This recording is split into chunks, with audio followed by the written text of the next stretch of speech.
నమస్తే, welcome to Y news. నేను Pushpa. Bulletin లో ముందుగా హెడ్లైన్స్. నర్సీపట్నంలో డివిజన్ ఉపాధ్యాయుల క్రీడా పోటీలు ప్రారంభించిన స్పీకర్ అయ్యన్న.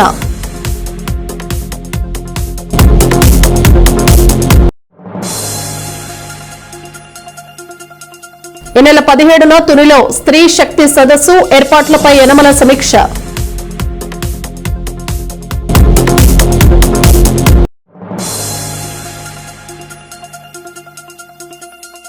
ఆలమూరులో ప్రజా దర్బార్కు విశేష స్పందన, ప్రజా సమస్యలను పరిష్కరించిన బండారు.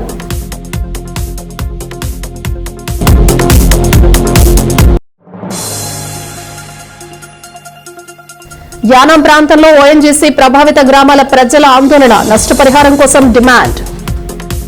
చదువుతో పాటు క్రీడలు, శారీరక దృఢత్వం విద్యార్థులకు, ఉపాధ్యాయులకు ఎంతో అవసరమని శాసనసభాపతి స్పీకర్ చింతకాయల అయ్యన్న పాత్రుడు పేర్కొన్నారు. ఇవాళ నర్సీపట్నం డివిజన్ స్థాయి ఉపాధ్యాయుల క్రీడా పోటీలను శివపురం బాలికల రెసిడెన్షియల్ కళాశాల ప్రాంగణంలో స్పీకర్ అయ్యన్న పాత్రుడు ముఖ్య అతిథిగా హాజరై ప్రారంభించారు. ఈ సందర్భంగా జరిగిన సభలో స్పీకర్ మాట్లాడుతూ ఉపాధ్యాయులు, విద్యార్థుల సంక్షేమం కోసం 2 కీలక వరాలను ప్రకటించారు. నియోజకవర్గంలోని ప్రభుత్వ పాఠశాలల్లో క్రీడా ప్రమాణాలను పెంచేందుకు తన మిత్రుల సహకారంతో సిఎస్ఆర్ నిధుల కింద నియోజకవర్గంలోని 38 హైస్కూళ్లకు ఒక్కో పాఠశాలకు 5 లక్షల చొప్పున నిధులు మంజూరు చేస్తున్నట్లు ప్రకటించారు. నేను ఎమ్మెల్యే ఫస్ట్ టైం అయిన దగ్గర నుంచి కూడా ఎడ్యుకేషన్ కే నా ఫస్ట్ ప్రైజ్ ఇచ్చాను. ఎందుకు ఇచ్చానంటే మిగతా అన్ని కామన్ జరుగుతూ ఉంటాయి రొటీన్ గా. ఎడ్యుకేషన్ మనం అందించగలిగితే కుర్రోళ్ళకి సరైన ఎడ్యుకేషన్ ఇవాళ భారతదేశంలోనే కాదు ప్రపంచవ్యాప్తంగా ఎక్కడికి వెళ్ళినా బ్రతకడానికి అవకాశం ఉంటుంది.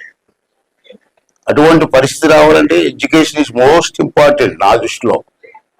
అందుకే నర్సీపట్నంలో ఒకప్పుడు నేను ఎమ్మెల్యే అయినప్పటికీ ఫస్ట్ టైం ఎమ్మెల్యే అయితే 83లో 42 సంవత్సరాల క్రితం మాట చెప్తాను నేను. అప్పుడు నేను ఎమ్మెల్యే అయినప్పుడు నర్సీపట్నం డిగ్రీ కాలేజ్ కూడా లేదు. నేను అప్పుడు కాకినాడ పోయి పిఆర్ కాలేజీలో చదువుకున్నాను. ఇక్కడ డిగ్రీ కాలేజ్ చదువుకో అవకాశం లేక అప్పుడు ఎన్టీ రామారావు గారు 83లో ఎమ్మెల్యే గెలిచినప్పుడు youngest MLA in Andhra Pradesh. Kakinada జిల్లా తుని పట్టణంలో ఈ నెల 17న స్త్రీ శక్తి మహిళా సదస్సు జరగనుంది. ఎమ్మెల్యే ప్రభుత్వ విప్ యనమల దివ్య అధ్యక్షతన జరిగే సదస్సు ఏర్పాట్లపై తెలుగుదేశం పార్టీ పొలిట్ బ్యూరో సభ్యుడు యనమల రామకృష్ణుడు పార్టీ సీనియర్ నేతలతో సమీక్షించారు. అదేవిధంగా గ్రామ, మండల స్థాయిలో పార్టీ పనితీరును కూడా ఆయన సమీక్షించారు. మహిళా సాధికారతే లక్ష్యంగా కూటమి ప్రభుత్వం మహిళా పక్షపాతిగా నిలిచింది. సూపర్ 6లో మహిళా ఆర్థిక స్వలంబనకు పెద్దపీట వేసింది. ఇందుకు అనుగుణంగా ఉచితంగా 3 సిలిండర్లు, ఉచిత బస్సు సదుపాయాలను అందిపుచ్చుకున్న నారీమణులు హ్యాపీ. ఈ నేపథ్యంలో తుని నియోజకవర్గం తెలుగుదేశం పార్టీ ఈ నెల 17వ తేదీన స్త్రీ శక్తి మహిళా సదస్సు నిర్వహణకు సన్నాహాలు చేస్తుంది. తుని పట్టణంలోని శ్రీ సాయి సీతారామ కన్వెన్షన్ హాల్లో జరిగే స్త్రీ శక్తి సదస్సుకు ప్రభుత్వ విప్ యనమల దివ్య అధ్యక్షతన వహిస్తారు. ముఖ్య అతిథిగా మాజీ ఆర్థిక మంత్రి యనమల రామకృష్ణుడు హాజరవుతారు. సదస్సు ఏర్పాట్లు, నిర్వహణ తదితర అంశాలపై ఇవాళ తేటకుంట క్యాంపు కార్యాలయంలో ముఖ్య నేతలతో సమావేశమైన యనమల దిశానిర్దేశం చేశారు. అదేవిధంగా గ్రామ స్థాయి, వార్డు స్థాయిలో పార్టీ పనితీరును యనమల సమీక్షించారు. ఈ సమావేశంలో సీనియర్ నేతలు చింతమనేడి అబ్బాయి, ఇనుగంటి సత్యనారాయణ, మోతుకూరి వెంకటేష్, యనమల లక్ష్మణరావు, పోలిశెట్టి రామలింగేశ్వరరావు, గాడి రాజాబాబు, పెంటకోట భాస్కర్ సత్యనారాయణ, పెనుముచ్చు నాగేశ్వరరావు, గొర్లి అచ్చినాయుడు, పోతల సూరిబాబు, వెలగా వెంకటకృష్ణారావు, దంతులూరి చిరంజీవిరాజు, కుక్కడపు బాలాజీ, నార్ల రత్నాజీ, మల్లా గణేష్, చొక్కా కాశీ, తమరాణ సత్యనారాయణ, చిటికెల శ్రీనివాసరావు, తమరాణ రామకృష్ణ, కొయ్యా కేశవ్, కొయ్యా సూరిబాబు, లంకా సునీల్, బోడపాటి అప్పారావు తదితరులు పాల్గొన్నారు.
ప్రజలకు ప్రభుత్వానికి మధ్య వారధిగా ప్రజా దర్బార్ కార్యక్రమం నిలుస్తుందని కొత్తపేట ఎమ్మెల్యే బండారు సత్యానందరావు అన్నారు. ఆలమూరు మండల ప్రజా పరిషత్ కార్యాలయం వద్ద ఇవాళ ఎమ్మెల్యే బండారు సత్యానందరావు నిర్వహించిన ప్రజా దర్బార్ కార్యక్రమానికి ప్రజల నుంచి విశేష స్పందన లభించింది. మండలంలోని 18 గ్రామాల నుంచి విశేష సంఖ్యలో ప్రజలు తరలివచ్చి వినతులు అందజేశారు. పలు సమస్యలను అక్కడికక్కడే పరిష్కరించారు. జాతీయ రహదారికి బడుగువాని లంక గ్రామం వద్ద సర్వీస్ రోడ్డు నిర్మించాలని ఆ గ్రామానికి చెందిన నాయకులు ప్రజలు వినతి పత్రం అందజేశారు. ఉన్నతాధికారుల దృష్టికి తీసుకువెళ్లి సర్వీస్ రహదారి నిర్మాణానికి కృషి చేస్తానని ఆయన అన్నారు. ప్రజలు తెలియజేసిన సమస్యలను ఓపికగా విన్నారు. సంబంధిత శాఖల అధికారులకు సదరు సమస్యల పరిష్కారానికి సూచనలు చేశారు. కార్యక్రమంలో భాగంగా మొత్తం 149 వినతులు అందాయి. ఈ కార్యక్రమంలో అధికారులు, కూటమి నాయకులు, కార్యకర్తలు పాల్గొన్నారు. మండల పరిషత్తు సంబంధించి స్పెషల్ గా వేదికపైకి రావాల్సిందిగా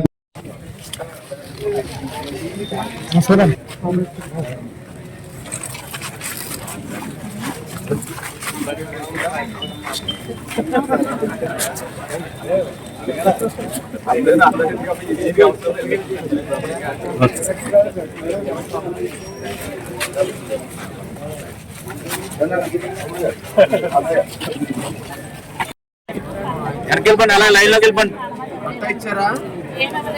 డిపార్ట్మెంట్ వెలిగింది సతీష్ విలువ డిపార్ట్మెంట్ రాలేదు. అకౌంటెంట్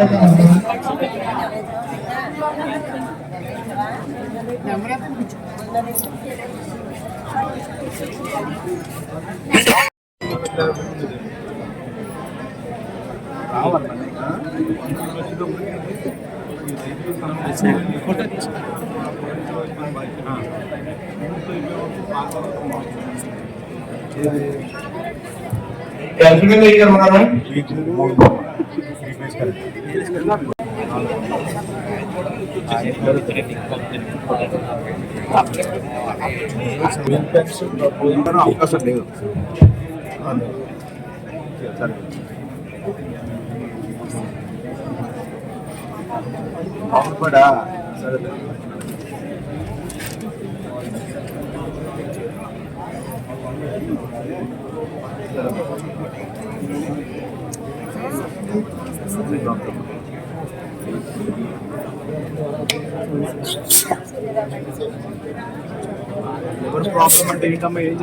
కేంద్రపాలిత ప్రాంతమైన యానాం పరిసర ప్రాంతాల్లో సాధు సంతులు సందడి చేశారు.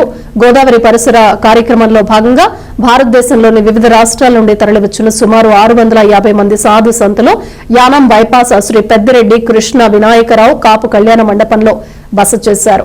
హిందూ జాతిని జాగృతం చేసేందుకు భారతదేశంలోని వివిధ రాష్ట్రాల నుండి స్వామీజీలు, సాధు సంతులు అంతా తరలివచ్చి గోదావరి మాతను దర్శించారు. యానాం, తాళ్లరేవు పరిసర ప్రాంతాల్లో బస చేసిన సాధు సంతులను పలువురు ప్రముఖులు కలిసి ఆశీర్వాదాన్ని పొందారు. యానాం ఆర్ఎస్ఎస్ ఖండ ప్రముఖులు, సాధు సంతులు రాజేంద్ర మహారాజ్లని కలిసి ఆశీర్వాదాన్ని పొందారు.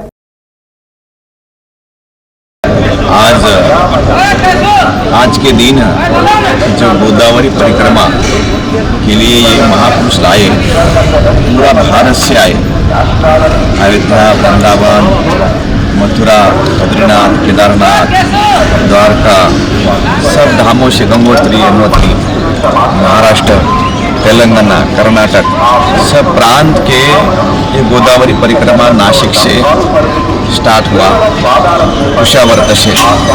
गोदावरी परिक्रमा का महत्व पुराने में आने वाला है। गौतम ऋषि ने गोदावरी को कुशावर्त में लाए शंभु महादेव से जटा से।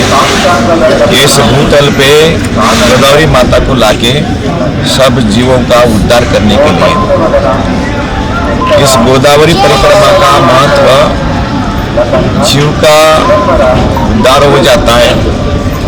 गोदावरी परिक्रमा जो संत कर रहे हैं, जो मलुकपीठ वाले महाराज जी, राजन दास महाराज जी, रेवा सापीठ और वृंदावन के मलुकपीठ, दोनों गद्दी के वो जगत गुरु है। भारत के बहुत बड़े विद्वान संस्कृत व्याकरण के अभ्यासक है, गो सेवक है। 2 लाख गो माता की सेवा करते, 2 लाख गो माता की पीड़ित गो की सेवा करते, संतों की सेवा करते। भारत देश में सनातन हिंदू धर्म का ध्वजा उनके हाथ से बहुत ज़्यादा फैला रहा है। तो यहाँ अभी यानम में आए, यानम में समुद्र किनारा पार करके बोट से जो ये जितने संत आ रहे, ये पहली बार हो रहा है। तो इसलिए हम सब मिल के, सनातन हिंदू में सब मिल के गोदावरी परिक्रमा के यहाँ के जो संगठित विश्व हिंदू परिषद के लोग हैं, ये सब मिल के सहयोग बनाते रहे। क्योंकि भारत देश में सनातन हिंदू धर्म के लोग आए तो सनातन हिंदू धर्म का ध्वजा भी और धर्म जागृति हो जाएगी। इसलिए गोदावरी परिक्रमा, इसके गोदावरी तट पे बहुत सारे ऐसे तीर्थ हैं, हजारों के చమురు సంస్థల కార్యకలాపాలతో నష్టపోతున్న యానాం పరిధిలోని 4 గ్రామాల ప్రజలు తమ డిమాండ్లు నెరవేరేంత వరకు ఉద్యమాన్ని ఆపేది లేదని తేల్చి చెప్పారు. ఆగస్టు నెలలో ఓఎన్జీసీ పైప్ లైన్ లీక్ సంఘటన జరిగినప్పటి నుంచి భయాందోళనలు వ్యక్తం చేస్తున్న ప్రజలు ఆందోళన బాటపట్టారు. వీరి ఆందోళన 61వ రోజుకు చేరింది. తమ న్యాయపరమైన డిమాండ్లను ఓఎన్జీసీ చెవికెక్కడం లేదని ఆవేదన వ్యక్తం చేస్తున్న ప్రజలు నష్టపరిహారం కోసం పట్టుబడుతున్నారు. దర్యాదిప్ప మున్సిపల్ వార్డులో 4 గ్రామాలు ఉన్నాయి. దర్యాదిప్ప, బాలయ్య కాలనీ, సీతారామనగర్, దుమ్మిడిపేట. ఈ 4 గ్రామాలకు ఆనుకుని ఇక్కడ 2 సౌర సంస్థలు ఉన్నాయి. ఒకటి ఓఎన్జీసీ, రెండవది రిలయన్స్. రిలయన్స్ వచ్చి 2004లో వచ్చింది ఫస్ట్. దాని తర్వాత జిఎస్పిసి వచ్చింది. జిఎస్పిసిఏ ఓఎన్జీసీగా కన్వర్ట్ అయింది. ఈ 3 కంపెనీలు కూడా ఇక్కడున్న ప్రజలకి ఏ విధమైన ఆరోగ్య విషయంలో కానీ, ఎడ్యుకేషన్ విషయంలో కానీ, ఏదైనా వాటర్ విషయంలో కానీ, ఇతరత్ర ఏ చిన్న కార్యక్రమం కూడా వాళ్ళు చేయలేదు. ఈరోజు ఆగస్టు 22న ఇక్కడికి ఒక 1/2 కిలోమీటర్ దూరంలో బ్లోట్ అవ్వడం జరిగింది. ఆ బ్లోట్ అయిన తర్వాత మా ఇక్కడ ఉన్న ప్రజలందరూ కూడా చాలా భయభ్రాంతులు అయిపోయి మా ప్రాణాలు ఎప్పుడు పోతాయని అరచేతుల్లో పెట్టుకుని ఉన్నాం. అప్పటి నుంచి కూడా ఎప్పుడు పుల్ అవుట్ అవుతుందా, మేము ఏమైపోతామా అని ప్రజలు చాలా ఆందోళనలో ఉన్నా కానీ కంపెనీలు ఒక 50 రోజుల వరకు అసలు దీని మీద ఏం చేస్తున్నారో కూడా మాకు తెలియలేదు. ప్రజలకు ప్రభుత్వానికి మధ్య వారధిగా ప్రజా దర్బార్ కార్యక్రమం గుండాల జంక్షన్ దగ్గర ఆర్ఓ ఆఫీస్ నందు మన కూటమి ప్రభుత్వం ఎంతో ప్రతిష్టాత్మకంగా చేపడుతోందని కూటమి నాయకులు మీడియా సమావేశంలో తెలిపారు. ప్రజా దర్బార్ కార్యక్రమాన్ని మాజీ మంత్రివర్యులు, స్థానిక శాసనసభ్యులు కొనతాల రామకృష్ణ ప్రభుత్వ వివిధ శాఖల అధికారులతో కలిసి ప్రజా దర్బార్ ను నిర్వహిస్తున్నారు. ఈ కార్యక్రమంలో అనకాపల్లి మండలం గ్రామ పంచాయతీ ప్రజలు ప్రజా సమస్యలు పరిష్కార వేదికలో పాల్గొనే విధంగా కూటమి నాయకులు ప్రజలకు వివరించాలని అన్నారు. తుమ్మపాల ఎంపీటీసీ జనసేన మండల నాయకులు చదరం నాగేశ్వరరావు, తెలుగుదేశం పార్టీ మండల అధ్యక్షులు కర్రి వెంకట సన్యాసినాయుడు బాబీ, జనసేన మండల నాయకులు బంటు రవి, సిహెచ్ అగ్రహారం కోఆపరేటివ్ బ్యాంక్ చైర్మన్ బంటు రవి, క్లస్టర్ నాయకులు బత్తుల రమేష్, తలారి కాశీనాయుడు, మామిడిపాళ్లం సర్పంచ్ పూడి పరదేశీ నాయుడు, కుసిరెడ్డి త్రినాథ్, కుండ్రపు సర్పంచ్ నందారపు సూరిబాబు, గొర్లి ప్రసాద్, బొబ్బిలి రాజు, ఉప్పులూరి అప్పలనాయుడు, కల్లూరి సంతోష్ తదితరులు పాల్గొన్నారు. నమస్కారం. మన ప్రీతం నాయకులు అనకాపల్లి శాసనసభ్యులు శ్రీ కొనతాల రామకృష్ణ గారు గత సోమవారం కుండాల దగ్గర ఉన్న శంకరన్ బిల్డింగ్లో ప్రజా సమస్యల పరిష్కారం కొరకు పీజేఆర్ఎస్ని ప్రజా దర్బార్ని నిర్వహించడం జరిగింది. అది విజయవంతమైంది. అదేవిధంగా అనకాపల్లి మండలానికి సంబంధించి 32 గ్రామాలలో ఉన్న ప్రజా సమస్యల పరిష్కారం కొరకు మరలా ఈ 15వ తేదీ ఉదయం 9:30 గంటల నుంచి 1 గంటన్నర వరకు అక్కడ జరుగుతుంది.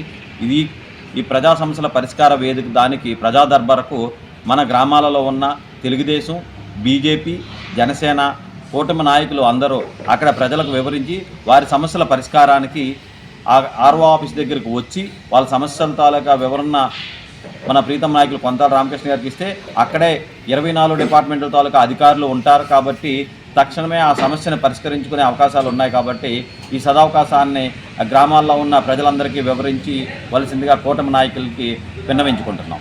ధన్యవాదాలు. పాత్రికేయ సోదరులకు అందరికీ స్వాగతం, అలాగే నమస్కారాంజలి. ఈ సమావేశం యొక్క ముఖ్య ఉద్దేశం ఏంటంటే రేపు 15వ తారీఖున జరగబోయే ప్రజా దర్బార్కి అనకాపల్లి మండలం వంటి 32 గ్రామాల యొక్క ప్రజలు వారి యొక్క సమస్య ఏవైతే ఉన్నాయో పెండింగ్లో ఉన్నాయో అవన్నీ కూడా తీసుకొని వచ్చి మన కొంతాల రామకృష్ణ గారి ఆధ్వర్యంలో పరిష్కరించుకోవాల్సిందిగా ఈ సభాపూర్వకంగా మేము తెలియజేస్తున్నాం. అయితే కూటమి ప్రభుత్వం ఏర్పడి సుమారు 2 సంవత్సరాలు కావస్తుంది. 2 సంవత్సరాల్లో అనకాపల్లి జనసేన పార్టీ ఆఫీస్లో అనేక సమస్యలు పరిష్కారం జరిగింది. ఇంకా ఏమైనా సమస్యలు ఉంటే కనుక ప్రజలు నేరుగా ఎమ్మెల్యే గారిని కలిసే అవకాశం రేపు 15వ తారీఖున అనకాపల్లి గుండాల ఆర్ఓ ఆఫీస్ ద్వారా కల్పిస్తున్నందుకు ముఖ్యంగా అనకాపల్లి ప్రజలు చాలా ఆనందం వ్యక్తం చేశారు. అదేవిధంగా కూటమి నాయకులు ఈరోజు వాళ్ళు కూడా ఆనందం వ్యక్తం చేశారు. ఈ సమాచారాన్ని ప్రతి 32 గ్రామాలకు ప్రజలకి చేరవేస్తుందిగా మేము కార్యకర్తలని నాయకుల్ని కూడా ఈ సభాపూర్వకంగా తెలియజేసుకుంటాం. విశాఖ సింహాచలం సింహాద్రి అప్పన్నను ఇన్ఫోసిస్ ఫౌండేషన్ వ్యవస్థాపక అధ్యక్షురాలు సుధా నారాయణమూర్తి దర్శించుకున్నారు. ముందుగా ఆలయ అధికారులు సంప్రదాయం ప్రకారం ఆమెకు సాదర స్వాగతం పలికారు. కప్పస్తంభంను ఆలింగనం చేసుకుని స్వామివారికి ప్రత్యేక పూజలు నిర్వహించారు. అనంతరం అర్చకులు వేద ఆశీర్వాదంతో సుధా నారాయణమూర్తికి స్వామివారి చిత్రపటం మరియు ప్రసాదాన్ని ఆలయ అధికారులు అందజేశారు.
అనకాపల్లి నియోజకవర్గంలో నిరుద్యోగులకు శాసనసభ్యులు కొనతాల రామకృష్ణ ఆధ్వర్యంలో స్కిల్ డెవలప్మెంట్ వారి సౌజన్యంతో మెగా జాబ్ మేళా నిర్వహిస్తున్నట్లు కూటమి నాయకులు జనసేన పార్టీ కార్యాలయంలో మీడియా సమావేశంలో తెలిపారు. జనసేన పార్టీ నాయకులు మాట్లాడుతూ ఈ నెల 17వ తేదీ నాడు ఆదినారాయణ మహిళా కళాశాల ప్రాంగణంలో 52 కంపెనీల ద్వారా నిరుద్యోగులకు ఉద్యోగ మేళా నిర్వహిస్తున్నట్లు తెలిపారు. ఈ కార్యక్రమంలో ఎన్టీఆర్ హాస్పిటల్స్ డైరెక్టర్ ఆళ్ల రామచంద్రరావు, రాష్ట్ర గవర కార్పొరేషన్ డైరెక్టర్ విల్లూరి హరికృష్ణ, రాష్ట్ర తెలుగు అధికార ప్రతినిధి Uggina Ramanamurthy, market committee vice chairman Karri Satyanarayana, 84వ ward Janasena party incharge Chebrolu Durgaprasad, Tallari Kasinaidu, cooperative bank chairman Bantu Ravi, cooperative bank director Ellapu Srinu, Jagannathaswamy temple chairman Dadi Bujji, MPTC Chandrababu, Nageswararao, మాజీ వెంకటేశ్వర స్వామి టెంపుల్ చైర్మన్ సకల గోవింద్, మాజీ కౌన్సిలర్ జగన్మోహన్ రావు, దాడి నాగరాజు, కలగ సోమేశ్వరరావు తదితరులు పాల్గొన్నారు. నమస్కారం. ఏదైతే మన నూతన కూటమి గవర్నమెంట్ ఏర్పడిన తర్వాత మన ముఖ్యమంత్రి వర్యులు నారా చంద్రబాబు నాయుడు గారు, ఉప ముఖ్యమంత్రి వర్యులు పవన్ కళ్యాణ్ గారు, అట్లాగే మన స్థానిక శాసనసభ్యులు కొనతాల రామకృష్ణ గారి ఆధ్వర్యంలో అనకాపల్లి నియోజకవర్గంలో చాలా భవిష్యత్తును దృష్టిలో పెట్టుకొని అభివృద్ధి కార్యక్రమాలు కానీ, అట్లాగే యువతకి ఉపాధి హామీ ఉండేటట్టు జాబ్ మేళాలు కానీ దాదాపు 2 దఫాలు నిర్వహించి 3వ విడత కూడా నిర్వహించడం జరుగుతుంది మన కొంతాల రామకృష్ణ గారి ఆధ్వర్యంలో. అట్లాగే నిన్న ముఖ్యమంత్రి వర్యులు గౌరవనీయులు నారా చంద్రబాబు నాయుడు గారు అట్లాగే లోకేష్ గారు ఆధ్వర్యంలో నిన్న కాగ్ని ఏదైతే చేయడం జరిగిందో క్యాంపస్ని, దీని ద్వారా కూడా మన ఉత్తరాంధ్రకి భవిష్యత్తులో చాలా లక్షల ఉద్యోగాలు ఏర్పాటు చేయడం జరుగుతుందని ఈ విధంగా మన కొంతాల రామకృష్ణ గారి ద్వారాగా తెలియజేయడం జరుగుతుంది. అట్లాగే మాకు ముందుగానే రేపు జరగబోయే బుధవారం జాబ్ మేళా కోసం గ్రామాల్లో కానీ మండలంలో కానీ నియోజకవర్గంలో కానీ నిరుద్యోగ యువతకి మేము ఎలాగా వాళ్ళకి అవేర్నెస్ చేయాలి, వాళ్ళు ఎలా ఈ అవకాశాన్ని సద్వినియోగం చేసుకోవాలనే విధంగా మాకు ఆల్రెడీ కమిటీలు వేసి చెప్పడం జరిగింది. దీన్ని మేము ప్రజల్లోకి తీసుకెళ్ళి భవిష్యత్తులో వాళ్ళు కాళ్ళ మీద వాళ్ళు నిలబడే విధంగా వాళ్ళకి చేయూతనిచ్చే విధంగా ఈ నిరుద్యోగ యువతకి ఈ జాబ్ మేళా ఎంత ఉపయోగపడుతుందో నేను తెలియజేయడం జరిగింది. దీని అందరికీ కారణమైన కొంతాల రామకృష్ణ గారికి మా అందరి తరఫున కూడా పేరు పేరున ధన్యవాదాలు తెలియజేస్తూ సెలవు తీసుకుంటాం. మరి కూటమి ప్రభుత్వం ఏర్పడి సుమారు 15 నెలలు అవుతుంది. ఈ 15 నెలల్లో 2 సార్లు మన ఇలా ఈ క్యాంప్ ఏర్పాటు చేయడం జరిగింది, జాబ్ మేళా. అదేవిధంగా ప్రతి సంవత్సరం కూడా ఇలాగే ఈ జాబ్ మేళాలు ఏర్పాటు చేస్తే మన మండలంలో కానీ నియోజకవర్గంలో కానీ నిరుద్యోగ కొరత తీయడానికి అవకాశం ఉంటుంది. మొన్న గతంలో జాబ్ మేళాలోనే కనీసం మా కసింగవాడ మండలంలో నాకు తెలిసిన సుమారు ఒక 50 మందికి జాబులు వచ్చాయని చెప్పారు. మరి అదేవిధంగా ప్రతి గ్రామంలో కూడా ఈ నిరుద్యోగ సమస్య తీరాలంటే మనం సంవత్సరానికి ఒక 2 సార్లు 3 సార్లు అయినా సరే ఈ జాబ్ మేళా కార్యక్రమం ఏర్పాటు చేస్తే బాగుంటుందని ఈ సందర్భంగా కొంతాల రామకృష్ణ గారి ఆధ్వర్యంలో జరగాలని, ఈ రేపు రానున్న కాలంలో కూడా మంచి జాబ్ మేళా క్యాంపులు ఏర్పాటు చేసి అలాగే నియోజకవర్గ స్థాయిలోనే కాకుండా మండల స్థాయిలో కూడా ఈ జాబ్ మేళా ఏర్పాటు చేస్తే ఇంకా ఎక్కువ మంది హాజరడానికి అవకాశం ఉంటుందని తెలియపరుస్తూ సెలవు తీసుకుంటాం. బుధవారం ఉదయం 9 గంటల నుంచి సాయంత్రం 5 గంటల వరకు అనకాపల్లి ఆదినారాయణ మహిళా కాలేజీలో మెగా జాబ్ మేళా నిర్వహించడం జరుగుతుంది. ఈ జాబ్ మేళా మన ఆంధ్రప్రదేశ్ ముఖ్యమంత్రి వర్యులు శ్రీ నారా చంద్రబాబు నాయుడు గారు, ఆంధ్రప్రదేశ్ ఉప ముఖ్యమంత్రి వర్యులు శ్రీ కొనిదెల పవన్ కళ్యాణ్ గారి సమిష్టి ఆలోచనతో ప్రతి నియోజకవర్గంలో ప్రతి 3 నెలలకి ఒక జాబ్ మేళా నిర్వహించే కార్యక్రమంలో భాగంగా ఈ 3వ విడత మన అనకాపల్లి నియోజకవర్గంలో 3వ విడత జాబ్ మేళా నిర్వహించడం జరుగుతుంది. ఇది మన అనకాపల్లి శాసనసభ్యులు మాజీ మంత్రివర్యులు శ్రీ కొంతాల రామకృష్ణ గారి ఆదేశాలతో రేపు 17వ తారీఖుని ఇది జాబ్ మేళా ప్రారంభమవుతుంది. ఇందులో 51 కంపెనీలు మన అనకాపల్లికి అయితే తరలి వస్తున్నాయి. 51 కంపెనీలు హెచ్ఓడీలు జాబులు ఇవ్వడానికి వస్తున్నారు. అందులో సుమారు 3152 జాబ్స్ మనకైతే రేపు జాబ్ మేళలో జరగబోయే జాబ్ మేళలో 3152 జాబ్స్ అయితే ఇక్కడ ఉండడం కల్పించడం కూడా జరుగుతుంది. మరి ఈ జాబ్ మేళని యువత అనకాపల్లి పట్టణంలోని గవరపాళెం శ్రీ గంగా పరదేశమ్మ ఆశ్రమ ప్రాంగణంలో ఎస్డీ గ్రూప్ చైర్మన్ గురు భవానీ కాడ్రేగుల శ్రీరామ్, గురు భవానీ మద్దాల శ్రీను ఆధ్వర్యంలో శ్రీ కనక దుర్గమ్మ 31వ చండీ యాగ మహోత్సవాలు ముగిశాయి. ఇందులో భాగంగా శ్రీ గంగా పరదేశమ్మ ఆశ్రమంలో ఎస్డీ గ్రూప్ అధినేత గురు భవానీ కాడ్రేగుల శ్రీరామ్, సంతోష్ కుమారి దంపతుల సారథ్యంలో లక్ష్మీ గణపతి చండీ యాగం ఘనంగా నిర్వహించారు. శ్రీ కనకదుర్గ అమ్మవారికి ప్రత్యేక పూజలు నిర్వహించారు. అమ్మవారికి వివిధ రకాల పిండి వంటలతో మహా నైవేద్యాలు సమర్పించారు. అనంతరం 1500 మంది భక్తులకు SD group chairman Kadregula Srirama, Santosh Kumari దంపతులు అన్నప్రసాదాన్ని ప్రారంభించారు. ఈ చండీ మహోత్సవంలో భవానీ భక్తులు ఇరుముడి కట్టుకుని అమ్మవారి సన్నిధికి పయనమయ్యారు.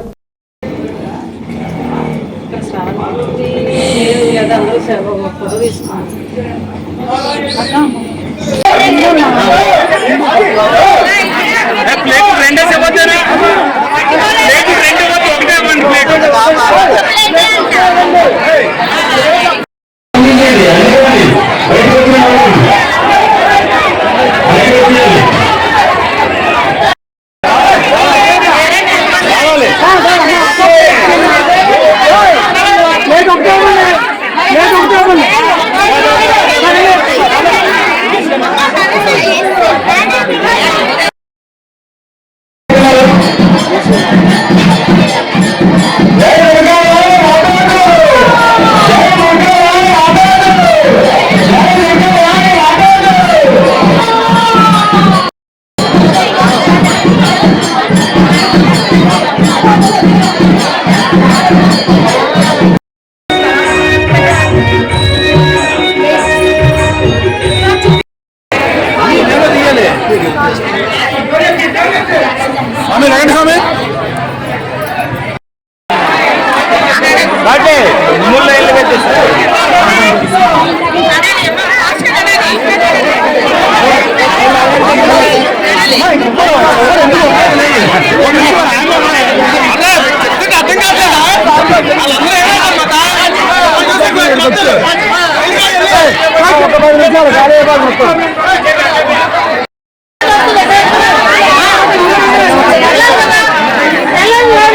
బులెటిన్ ముగించే ముందు హెడ్లైన్స్ మరోసారి.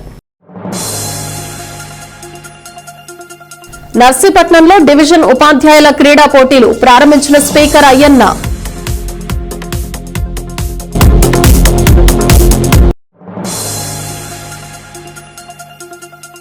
ఈ నెల 17న తునిలో స్త్రీ శక్తి సదస్సు ఏర్పాట్లపై యనమల సమీక్ష.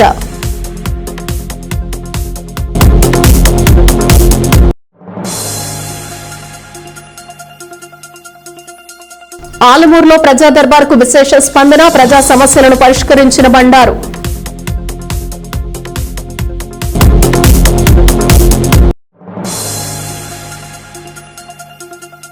యానాం ప్రాంతంలో ఓఎన్జీసీ ప్రభావిత గ్రామాల ప్రజల ఆందోళన, నష్టపరిహారం కోసం డిమాండ్.